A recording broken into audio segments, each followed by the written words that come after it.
অবস্থান কর্মসূচি নির্বাচন কমিশন থেকে একটা প্রজ্ঞাপন জারি হয়েছে।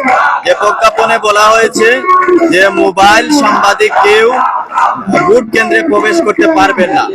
সাংবাদিক সবাই 400 গজ দূরত্বে মোবাইল রেখে আসতে হবে। আমরা এটা জনবিরোধী রায় মনে করছি। আমরা ছাত্র জনতা আজকে একত্রিত হয়েছি সেই প্রজ্ঞাপন বাতিলের দাবিতে। আমাদের যতক্ষণ পর্যন্ত সেই অবৈধ প্রজ্ঞাপন, জনবিরোধী প্রজ্ঞাপন এই জুলাই পরবর্তী বাংলাদেশে আমরা দেখতে চাই।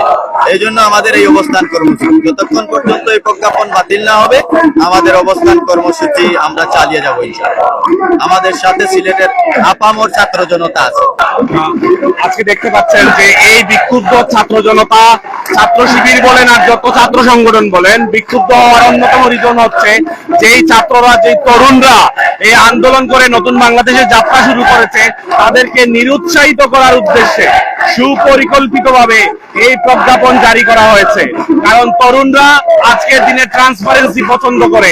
তারা পছন্দ করে যে মোবাইলে এবং সোশ্যাল মিডিয়ার মাধ্যমে সত্যকে তুলে ধরা যায়। আজকে মোবাইল ছাড়া মানুষ ঘর থেকে বের হয় না। ঘন্টার পর ঘন্টা ভোটের লাইনে একজন তরুণ দাঁড়িয়ে থাকবে না তার হাতে যদি তার মোবাইল ফোন ও মুঠোফোন না থাকে।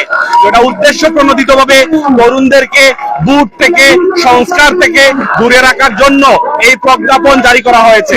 এবং আমরা বিশ্বাস করি এটার সাথে যারাই পিছনে জড়িত আছে তারা নতুন বাংলাদেশের যাত্রাকে পছন্দ করে না। আজকে দেখছেন এখানে তরুণরা আছে, এখানে ছাত্র শিবিরের নেতৃবৃন্দরা আছেন, এখানে অন্যান্য বৈষম্য বিরোধী ছাত্র আন্দোলনের নেতৃবৃন্দরা আছেন।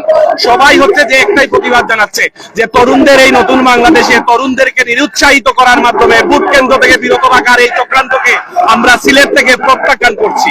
এবং এটাকে এই বিক্ষোভ চলতে থাকবে যতক্ষণ পর্যন্ত হচ্ছে যে এটা এই প্রজ্ঞাপন বাতিল না করা হয়। একটা প্রথম মেসেজ, কারণ হতকারী প্রজ্ঞাপনেই বলে দেয় যে তারা ভোট চুরি তারা করে দিচ্ছে। কারণ আমার ভোট আমি দেবো, আমি সেলফি তুলে জানিয়ে দেয় আর ছবি তুলে জানিয়ে দেয়, সাধারণ মানুষকে জানিয়ে দিব আমার ভোট আমি। যেহেতু আমি বাংলাদেশের নাগরিক, প্রত্যেকেরই মোবাইল দেওয়া। আর উনি যে একটা সিদ্ধান্ত দিলেন, উনার ম্যাজিস্ট্রেট কিভাবে উনি মোবাইল দিয়ে 400 গজের ভিতরে যাবে? উনার যারা পর্যবেক্ষক থাকবে ওরা মোবাইল ছাড়া কিভাবে যোগাযোগ করবে? উনি যেহেতু বলেছেন যে মোবাইল নিয়ে যাওয়া যাবে না, সেই মোবাইল দিয়ে কেউ যখন যেতে পারবো না তখন ওরা যোগাযোগ কিভাবে রাখবে? তাদের যে এজেন্ট গুলো থাকবে তারা কিভাবে যোগাযোগ করবে? অবৈধ যে প্রজ্ঞাপন করা হয়েছে নাকি আমরা মোবাইল ফোন নিয়ে ঢুকতে পারবো না, ভোট কেন্দ্রের আশপাশে থাকতে পারবো না, এটা সম্পূর্ণ একটা অবৈধ প্রজ্ঞাপন। এটা আমরা ঘৃণা করে প্রত্যাখ্যান করছি। আমরা চাই আমরা কাকে ভোট দিব এটা আমরা নিজেরা নিজেদের মধ্যে ছবি তুলে এটা আমরা সোশ্যাল মিডিয়ায় পাবলিশ করবো, এই রাইটটুকু আমাদের থাকবে। হ্যাঁ, অবশ্যই উদ্দেশ্য প্রণীত। এই ইলেকশনকে হয়তো বা ইঞ্জিনিয়ারিং করার জন্য এই মোবাইল ফোন আমাদেরকে অ্যাক্সেস দেওয়া হচ্ছে না। আমরা এই অবৈধ প্রজ্ঞাপন ঘৃণা করে প্রত্যাখ্যান করছি। একটি প্রজ্ঞাপন জারি করা হয়েছে, 400 গজের ভিতরে কেউ মোবাইল ফোন নিয়ে আসতে পারবেন না। আমরা এই প্রজ্ঞাপনের তীব্র নিন্দা এবং প্রতিবাদ জানাই।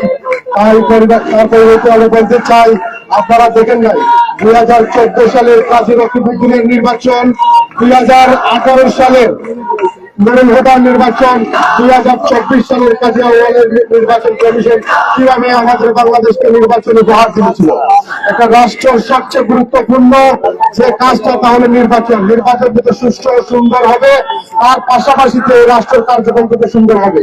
কিন্তু অত্যন্ত পরিতাপের বিষয় আমরা নিয়মিত দেখতে পাচ্ছি একটা নির্বাচন কমিশনার একটা দলের দিকে হেলে পড়েছে, তাদের কথায় সবসময় উঠেছে এবং প্রশাসনকে সেইভাবে ডিল করাচ্ছে।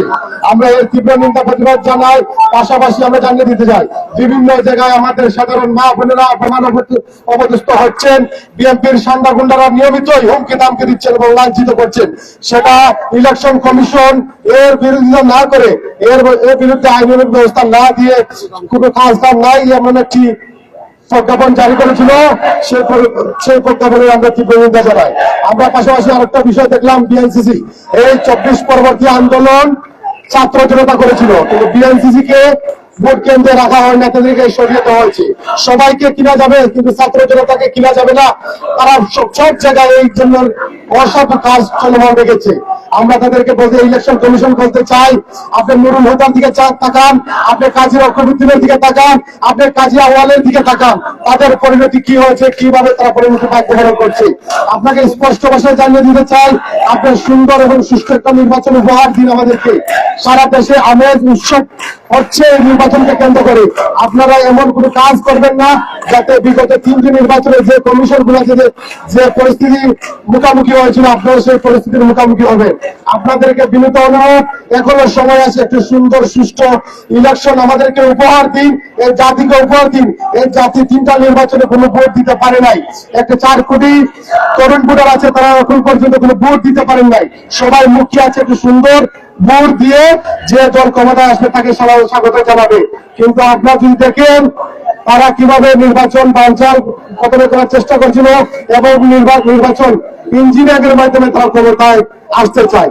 আমরা তাদেরকে জানিয়ে দিতে চাই, বিজয়ী মীর জাফরের চেয়ে পরাজিত সিরাজউদ্দৌলাকে মানুষ বেশি মনে রাখে। তাই আমরা বলতে চাই, খুব দ্রুত সময়ের ভিতরে ইলেকশন কমিশন এই ধরনের অবান্তর যে প্রজ্ঞাপন আছে সেইটা প্রজ্ঞাপন বাতিল করে ছাত্র সমাজের এবং আমজনতার যে রায় আছে সেই রায়টা মেনে নিবে। পাশাপাশি আমাদের অবস্থান কর্মসূচি চলবে।